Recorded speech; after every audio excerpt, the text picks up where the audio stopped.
Alrighty, welcome everybody. Today we're going to be going over lab number 5, which is for INFR 1411U. So let's pull over lab number 5. It's definitely an interesting one this time, only for the fact that the lab is not using Packet Tracer. It's actually going to be using Wireshark. So something different, definitely a useful tool by all means. So going through this lab from the beginning, as we always do, it does give us this nice little topology, which really doesn't necessarily mean anything for us in the sense that it's just demonstrating that we have computers that we're going to need, whether you use one computer or a virtual machine. If you have 2 computers, it'll definitely make this a little bit easier. But even then, I think this lab is definitely capable of being completed with a sole computer, and even something as simple as like a gateway or a router or something else you have in your network that you can ping at. So it is definitely something that is able to be accomplished on your own. So the objectives for this, part 1, we're going to be obviously downloading and installing Wireshark. I already have that installed, so if you don't already have that installed, we'll discuss that in a second. You're going to be capturing and analyzing local ICMP traffic in Wireshark, which is a very, very small subset of what Wireshark has and its capabilities. There's many instructional videos that actually go over and talk about Wireshark. So if you are interested in Wireshark, I would definitely recommend that you take the time, find some resources online to go through that and work with that. But we'll show and we'll talk a little bit about some of the things that it has under its belt, as well as the ability to capture and analyze remote ICMP traffic. So ICMP is just basically an Internet Control Message Protocol data unit. It's pretty much just a ping. That's all it's saying, is we're going to ping some things. One thing that it notes even later on, and I'll just mention it as a sort of a reminder, is some devices are programmed in such a way that they will not respond to ICMP traffic. So we may have to, go and modify that. So first things first, you can go to the Wireshark page. You should be hopefully on a Windows-based machine, and you should always install the 64-bit installation. Now, one thing to note here, it mentions about what version is it that they have right now. So the version that I was able to download was Wireshark 64-bit of 3.4.9.exe. So that's the version that most likely you're probably going to be downloading when you're watching this particular video. It's probably going to be your first time installing it, which is fantastic. It's always a great thing to work with. But what's going to happen is you're just going to go through, accept the default, rules inside of it, and the installation, location, all stuff. Just leave it all default. Not a big deal there. You are going to make sure that the box, which should be by default, the NP cap, is checked off. It will install that afterwards. All of the optional features inside of the Wireshark, we don't need to install any of the extra optional features, so you can just leave it at its default configurations. USB PCAP will be disabled by default. Don't check that box. Personally, I've never used it, but I believe it allows you to capture traffic through the USB bus, probably, would be my guess. So don't check that off, as it probably will cause mass destruction to your machine. And then afterwards, you just basically go through and accept the license, and then the NP cap will pop up and ask you to install. And then it's going to ask you to finish off the installation. It probably won't, but in the odd circumstances, maybe it might ask you to reboot. You'd have to reboot, but I don't think I've ever had to reboot a system after installing Wireshark. So that's pretty easy in that regards. But what we're going to be doing in the first part is we're going to be analyzing our local machine. We're going to be using a Windows PC. We're going to be locating its MAC address through the command line using the command ipconfig.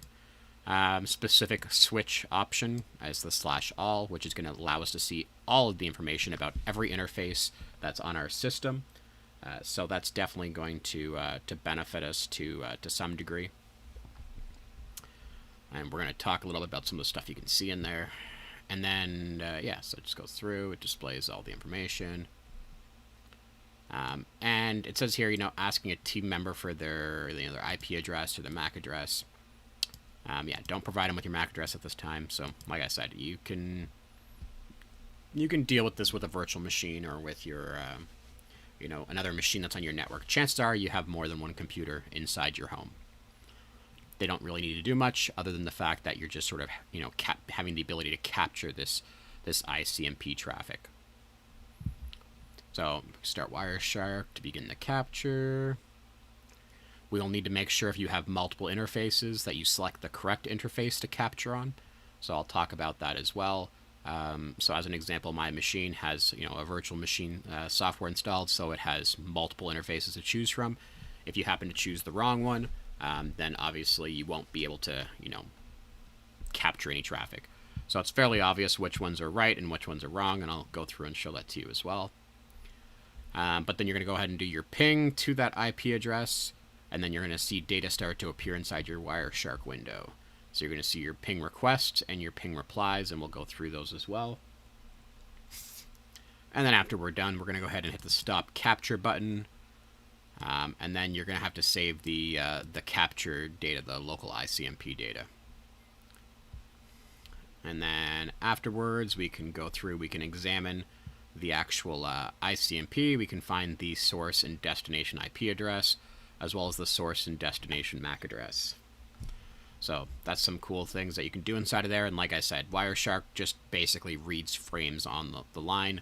And we can see that it's actually an Ethernet frame as well. We can see all that information inside of the actual capture, which is really cool.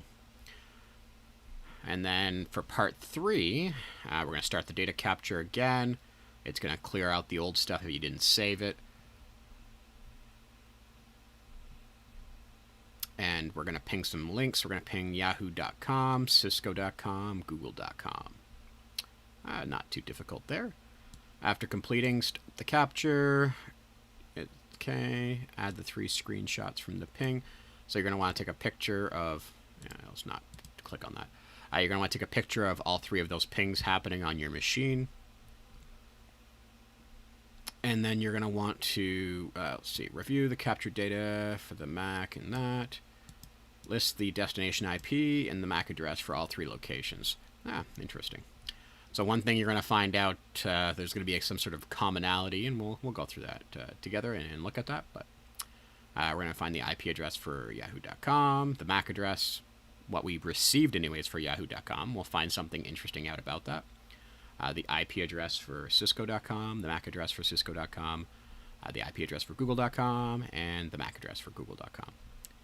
So, what's significant about this information? Yeah, we can answer all these questions afterwards. They're pretty straightforward. How does this information differ from local ping you received in part 1? Yeah, that should be also fairly easy to answer as well. Why does Wireshark show the actual MAC address local host and not the actual local address? Not the actual MAC address for the remote host. Okay, I think I have an idea what they're asking about there, but we'll look at that afterwards. And then, yeah, you're going to add all this stuff together in a nice, beautiful little zippy with your lab report. Yeah, and it even includes a little appendix, because if you happen to be pinging another Windows machine, by default, Windows will block ICMP replies. It's kind of a security thing. The fact that nobody knows you're there is better than someone knowing you're there. So that stuff is blocked by default with Windows. So if you want to make it easy, you can just disable your firewall temporarily. Otherwise, you can go through the rigmarole of creating a firewall rule to allow ICMP traffic. And that's something that you'll have to decide. But once you get into a lab room and you're plugging in your machine and you're using it constantly as an endpoint, the firewall rule might be a benefit to you.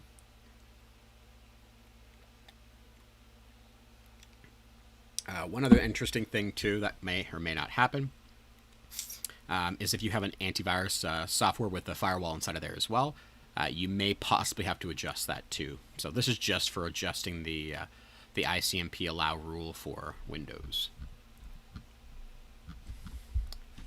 All right, and yeah, that's it.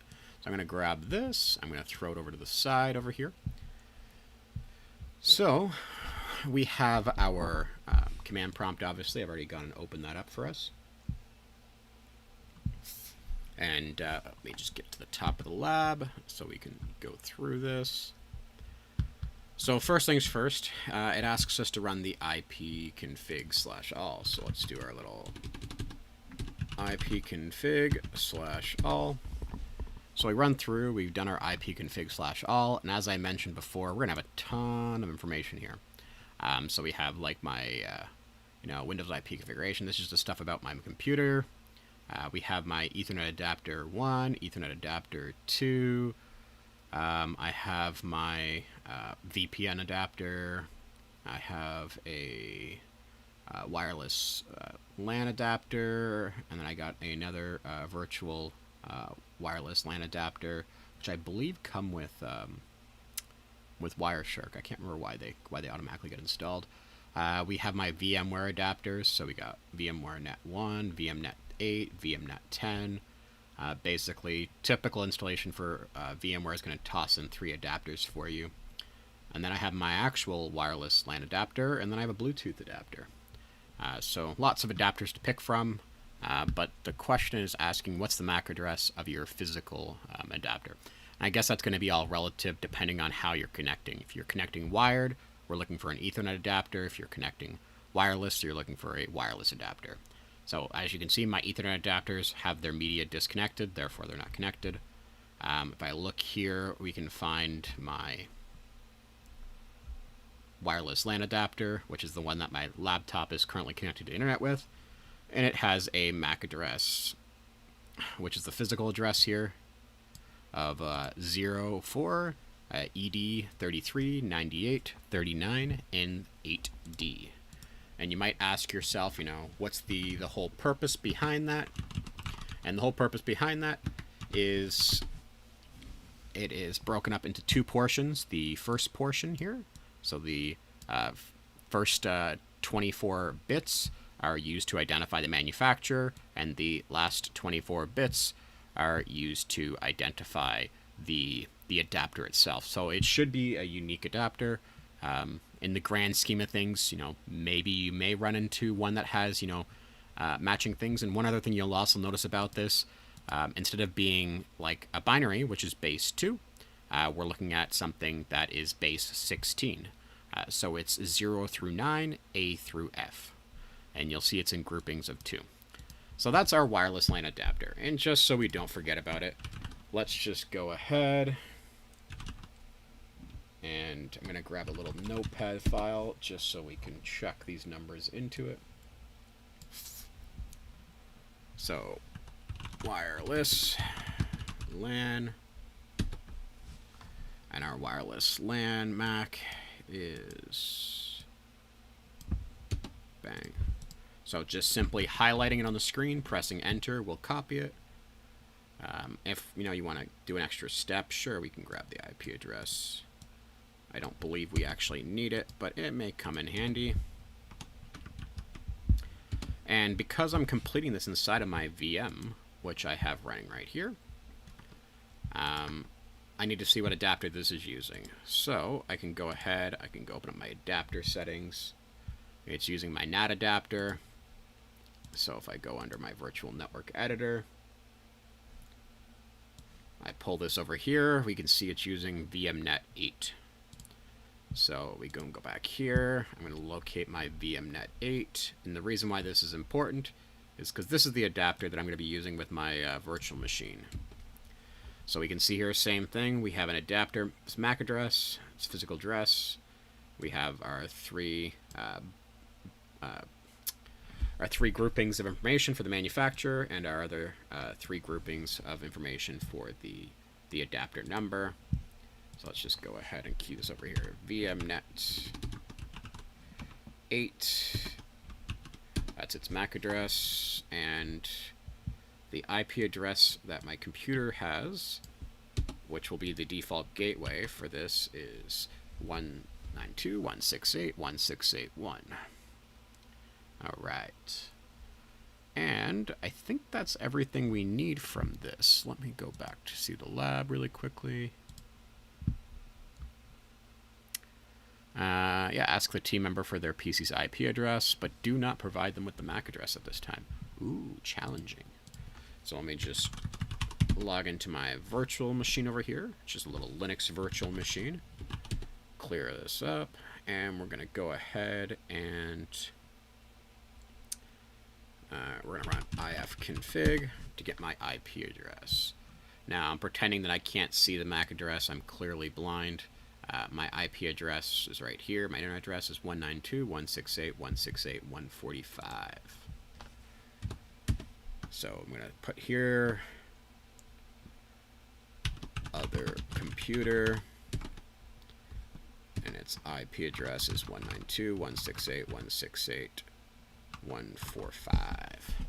So we don't know its MAC address. Let's just clear the screen, pretend like we didn't see anything. Lucky for me, I didn't. Alright, so let's clear this screen over here. I'm just curious if it still actually has information. So let's just do a little ARP display.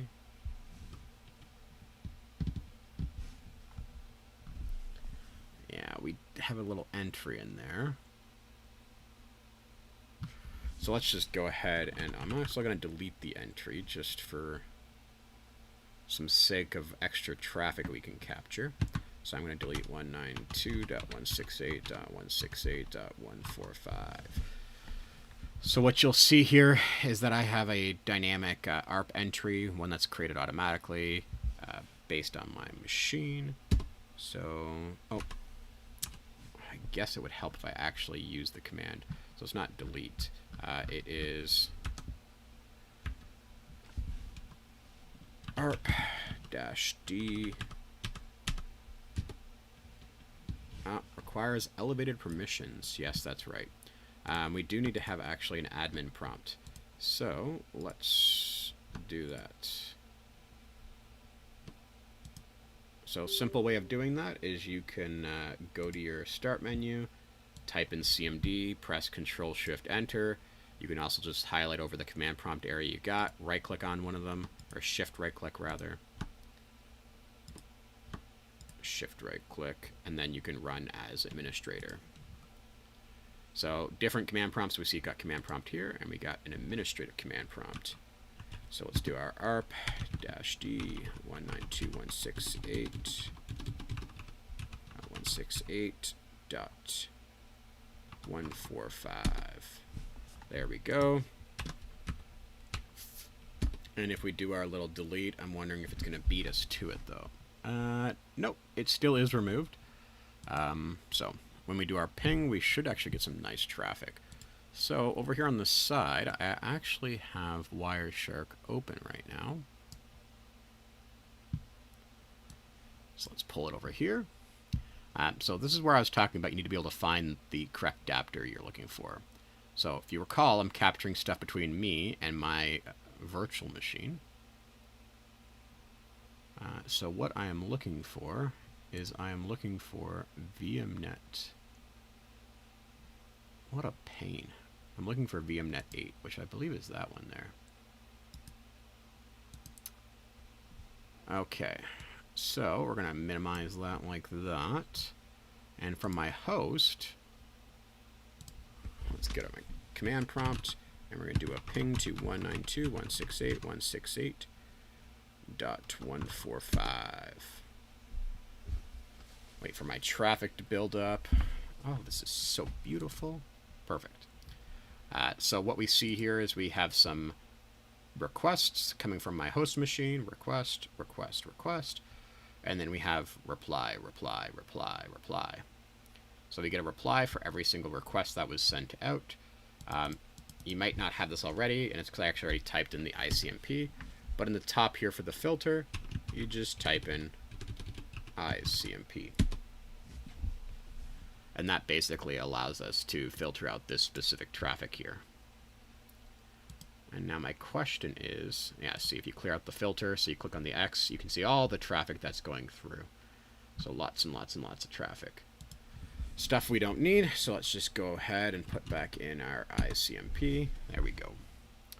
So if we expand out our frame as an example, so we got our frame here, we can see it's an Ethernet frame. we can see that it has a coloring rule of ICMP, so that's fine. If we expand out our next level, let's just see what we had here. So for my VMnet 8, I would have had C0008. So my source is C0008. And let's see, I got a reply. Let me just check that. Yes, perfect. So my destination is the destination machine. So I was pinging my virtual machine, and that's what comes in here. So I got my MAC address, the one that I needed to find out for my other machine. So we can see here, destination, and we got the source, C0008. It also kind of, paraphrases it up here, though. It's IPv4 that's happening. That's why I got the IPv4 type flag. Something that was talked about in the book. We can even expand down a little bit farther if we want and look at the fact that our source address is 192.168.168.1. Our destination is 192.168.168.145. And the ICMP data is basically just information about the actual ICMP request itself. So we can see that in our reply, it's just the reverse. So the destination is now my local machine on its default gateway, and the source is the MAC address of my machine I was pinging. So that's what we're seeing here. We're seeing destination, that's the interface of my PC, and my virtual machine. We can even confirm this. So I go over to my virtual machine and I type in the Linux equivalent for this, which is Ifconfig. We can see here, yeah, Ethernet MAC address. We got the last bit we can just look at, which is 1C07A5. And is that what we got? Our source, 1C07A5. Yeah, that's our correct source. So that right there is our MAC to IP address translation. Now, one other cool thing you can do, instead of being ICMP, you can actually just type in ARP as an example. So one of the things you probably saw me do at the very, very beginning was I deleted that entry, right? Because I wanted to generate some ARP frames, basically. So what ended up happening was...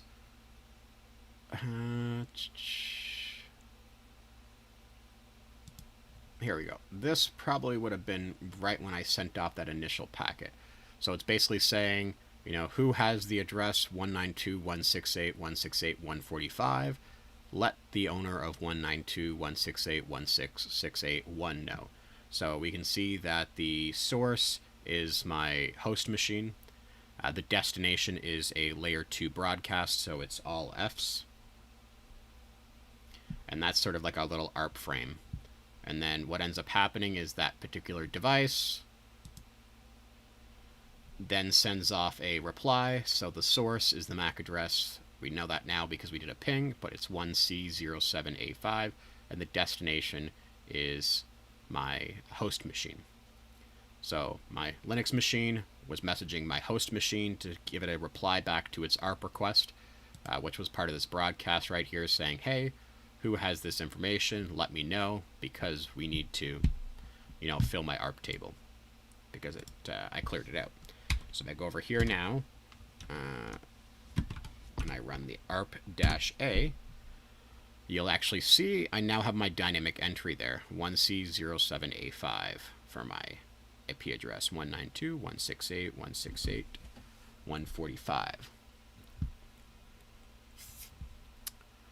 So that is that bit. Okay.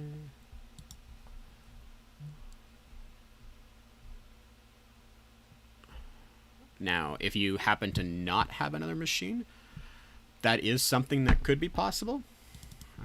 We should be able to use our default gateway. Doesn't look like from the lab we actually have anything else. So I'm going to go back. I'm going to switch this back to ICMP traffic. And if you wanted to save your export or whatever it was, because I think it asked us to save that, didn't it? Yeah, save as.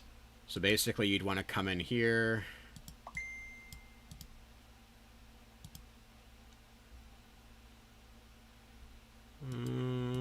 Oh, you gotta stop it, that's why. You'd hit stop, and then you'd hit the save as part, and then from here you would able to save your PCAP though.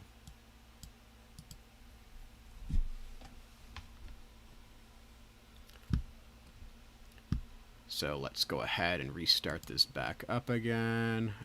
Continue without saving, that's fine. So we got my ICMP going, and this time instead, what I'm going to do, and no, I can't use that interface, because if I use that interface, it's not going to show anything. Continue without saving. Yeah, that's fine. I want to change the interface, though.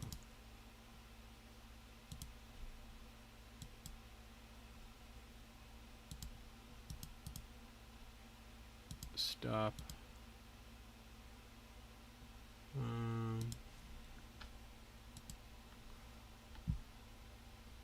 Where is the capture options? There it is. We're going to switch it to my wireless adapter. But before I do that, actually, I want to add the ICMP filter. Capture filter. No, it wasn't filters.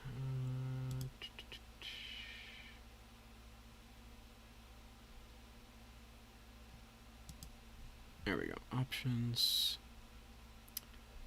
And we are going to listen on our wireless adapter. Continue without saving. Sure thingy. And instead, I just want to do one extra bit. My main adapter is using...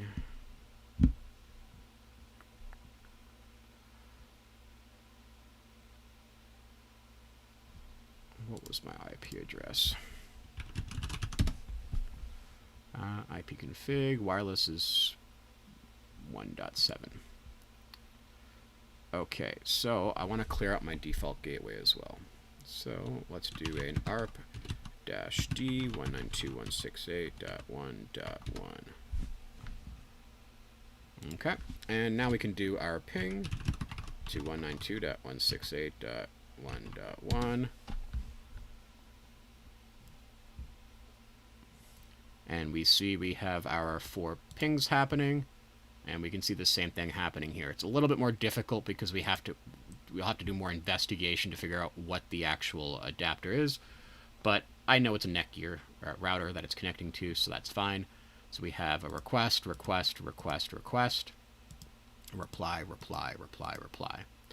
So we can expand our request this exact same way as before. It looks identical, right? We have our frame. We can expand it out. We see that it's automatically been detected as an ICMP packet, or the packet tracer. Wireshark is pretty solid for this, though. We see that it's an encapsulation of an Ethernet frame. So we open up our Ethernet frame portion. So we're in layer 2 right now. Layer 2, even the Wireshark knows that this specific MAC address is actually a Netgear based on the first 3 groupings, right? So we see there Netgear 80, we have 80, 11, 75. So it's replaced the first portion and it's left the last 3 blocks because 801175 is the unique part of this adapter from the factory. And then we have our adapter itself. And let me just check my notes here to see. Our adapter was 98398D. 98398D, Intel Corporation. So it's even detected that as well. So we have our ping that's being sent off. Our destination is our default gateway. Our source is our... Oh, did I click off? I went to reply. Whoopsie daisy. Let's click back on the number again. There we go. Reply. Our destination is our internet adapter for our laptop, and our source is the other thing. And then if we expand out our layer 3 portion, we can see how we have our source IP address. Because this is the reply, it's coming from my default gateway, and it's coming to my local machine, which is 192.168.1.7. So you can go through and you can expand out the individual portions and see all the different flags and bits of information that's provided to us. And then we can also go ahead and look at the previous one. Same thing as well. We can see our destination, we can see our source, and we can see all the flags and information about our package. Now, if you recall, I deleted that entry, so I should actually have a nice amount of ARP packets going on here. Specifically, we are looking for one from my machine, if we remember correctly.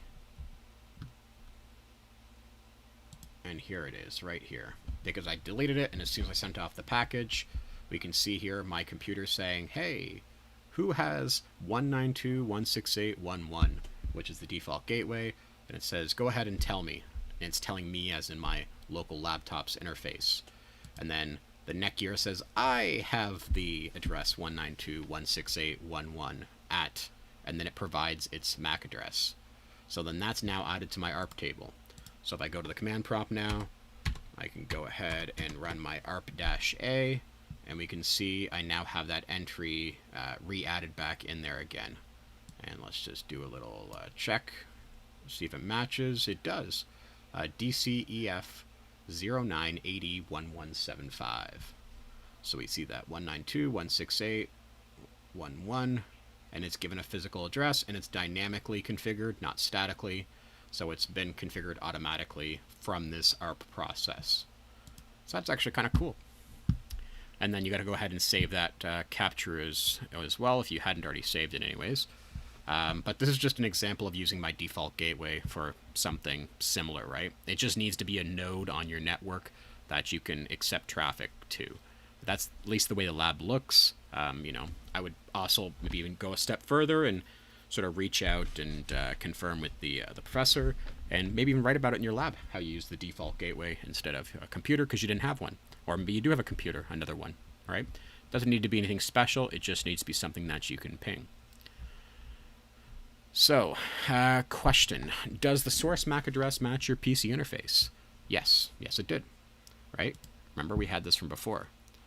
We had the wireless LAN adapter, and we had my IP address, so that did match. Does the destination match your team member's MAC address?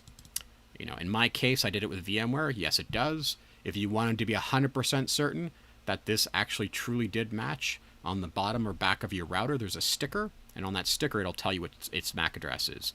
So when you flip that over, you can check what the MAC address is for the wireless and for the wired connection, or sorry, for the wireless connection, and then go from there.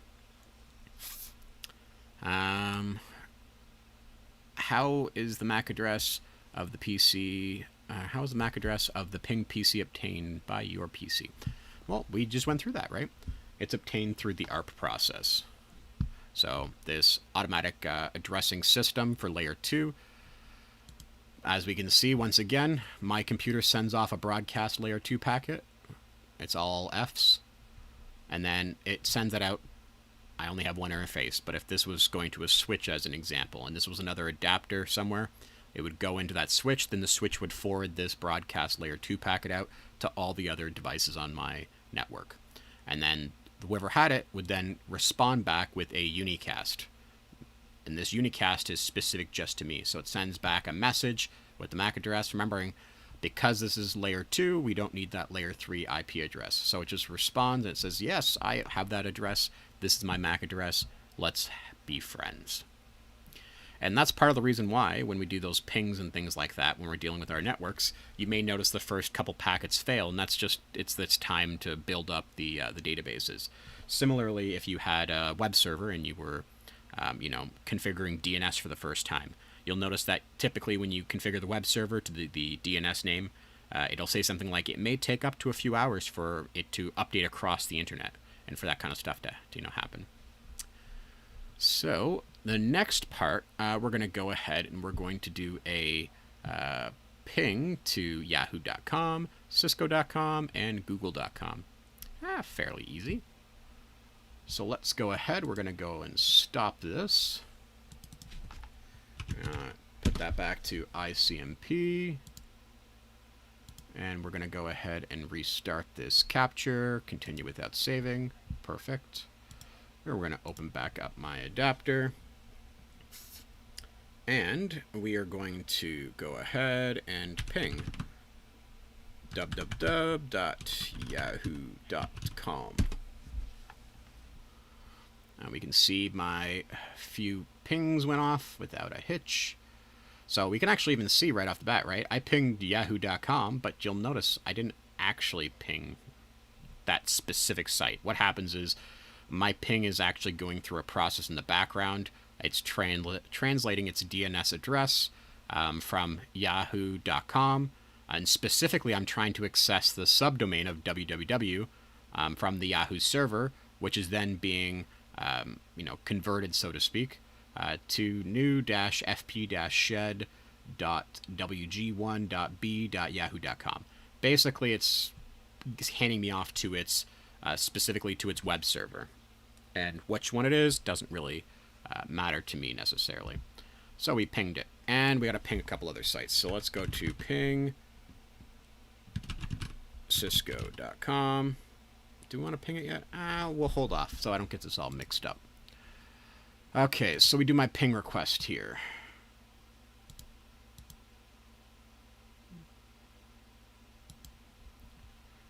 So we can look at my window, and what IP address was it pinging? 74.6.143.25.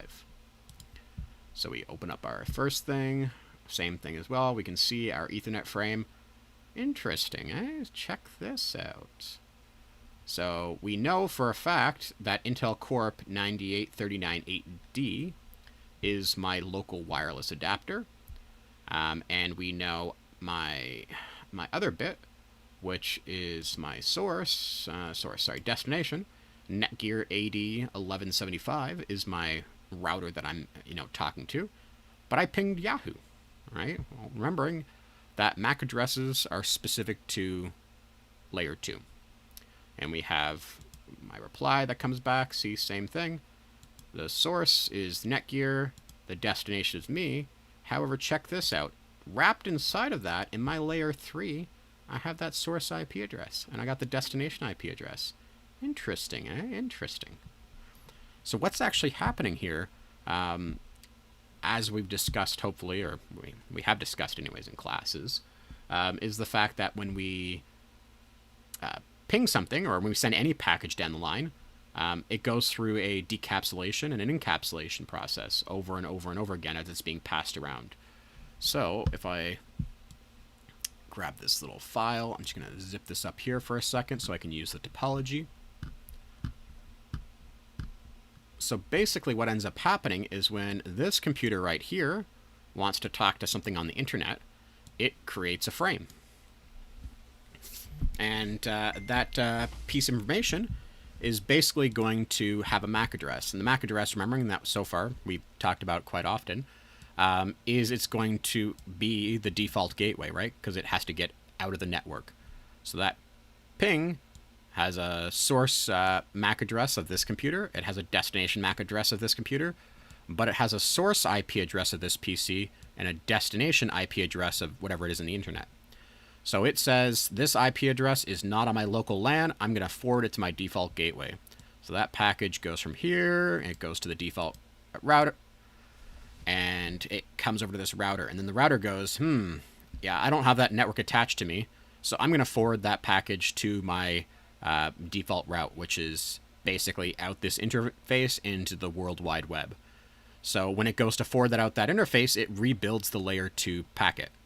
So that layer 2 portion of the packet is basically being rebuilt, and it's being shoved out its interface onto the internet. And when it gets shoved out the interface, the layer 2 is now going to have this MAC address, and then it's going to have the destination MAC address of wherever it's trying to send this data to. So that's kind of what's happening here, and why, you may have expected it to be a different MAC address, but it's not. The MAC address that's being assigned is just the same one it's always going to be assigned every single time. And we can go ahead and we can test that out as well, right? We can go and we can get our command prompt, and we can do another ping. Oh, Still had it open. Perfect. Ping cisco.com. And we have to ping google.com. I ping google.ca. Life is rough. But you'd be pinging google.com. And if we go down here, we can see we got, let's see, 1, 2, 3, 4. And this one is going to be, so this one is for Cisco 4.185, yes. And then we go 1, that's 2, 3, 4, and then 5. And this one is our google.ca, which is happening there. So yeah, so you can write down your MAC address, you can write down your IP address. You know, what's significant about this information? Well, I'm not going to necessarily answer that because I think that's more of a personal opinion on what it is. But you know, you can tell, you know, how it differs from a local ping to a to one on the internet. Well, what's it using? It's, you can see how the MAC address is an interface that's on your local LAN, and how you can see that the IP address is outside your LAN. And that kind of also will answer, you know, I've answered all these questions really just in that discussion that I just had about, like, why does Wireshark not show the actual MAC address of the remote host, but it shows the actual one of the local host? Because it doesn't need to, right? Layer 2 is local. It's not in a remote setting. There's no routing associated with this layer 2. If it's not local, it's not there. And yeah, that's the end of this lab, actually. Like I said, it was a pretty solid lab. But one other thing you can do inside of here is, so as an example, I can do a, let me just pull this off screen for a second.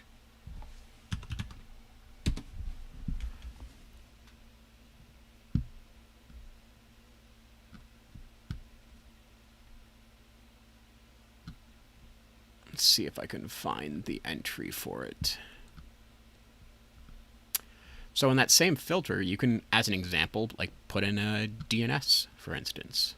I'm just seeing if I can find... yes, here it is.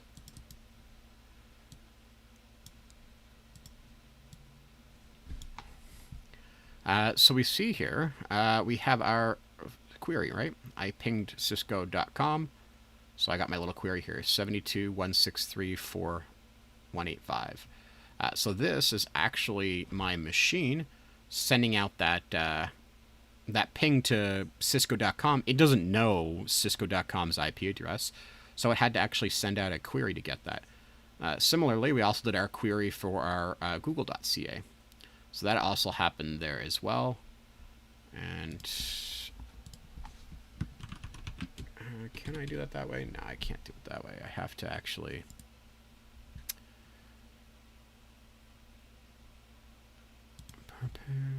Let's see if I can stop it. Yeah, no, there's no... I can't remember the exact way to filter it easily.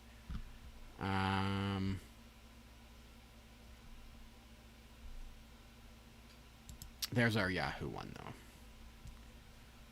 Our Yahoo DNS request to our machine. So it sent out a query and it got a response to tell it how to basically get to our system. So yeah, so that was the query, and then we had the response that came back right afterwards.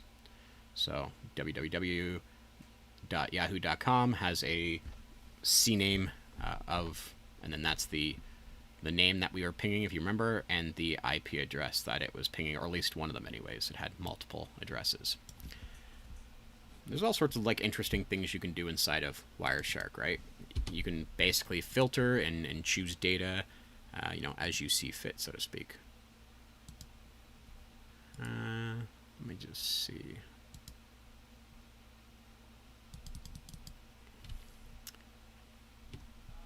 And you can even take, you know, your captures and stuff like that. So like after you've saved your capture, you can reopen it and look at it that way.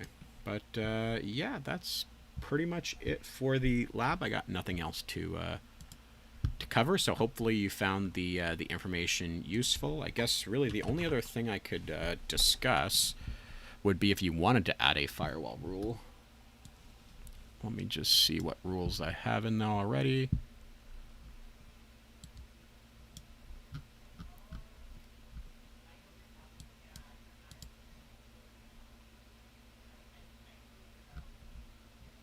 Yeah, that's fine.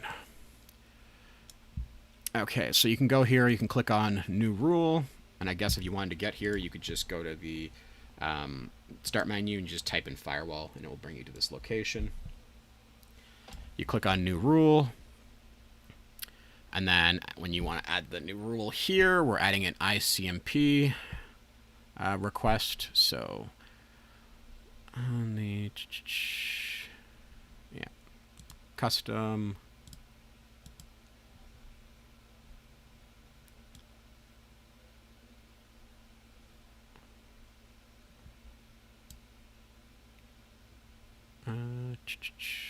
custom next protocols and ports.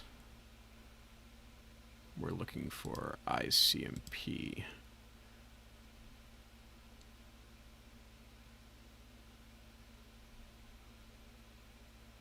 ICMP version 4. And then we need to tell it what we want this rule to apply to.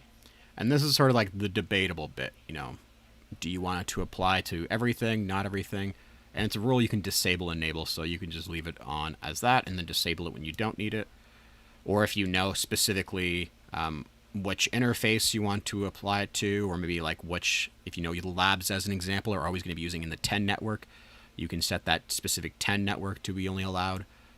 But, you know, for debugging purposes, it's probably just easier to allow it all together. We need to allow, you know, all the connections, doesn't matter whether it's secure or not, what profile you want it to apply to. So you may or may not know this, but when you have your computer joined to a domain, it applies a domain firewall profile. But for you, you really only probably need to worry about private or public. So basically, when you connect to a new network and it asks you if you want your machine to be identified on the network and to share resources, if you said no, it applied a public profile to it automatically. If you said yes, it applied the private profile. So you just need to look at that. If you uncheck one or the other, that would be reason why that wouldn't apply one way or the other way. Call this Cisco Lab ICMP allow. And then there we go. We got it here. And then when you're done with it, just smack the disable button and you'll see the green will go away on it. So yeah, that's it for today. Hopefully you enjoyed this, and yeah, have a great rest of your evening.